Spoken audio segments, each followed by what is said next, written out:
Welcome to my channel.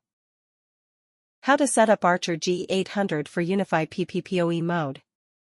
Connect LAN cable to LAN 1 of TM fiber modem. Connect the LAN cable to the WAN port of Archer GE800.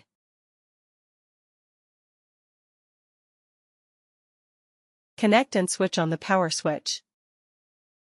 Part 2, Setting up the router on Tether app. Download the TP-Link Tether app. Log into your router TP-Link or create a new account.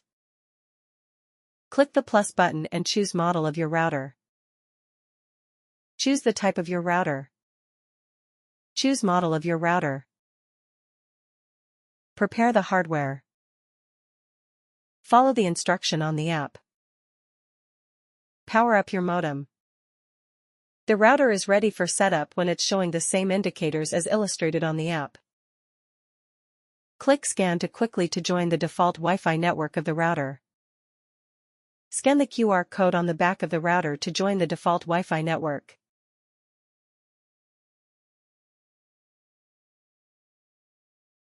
Thanks for watching.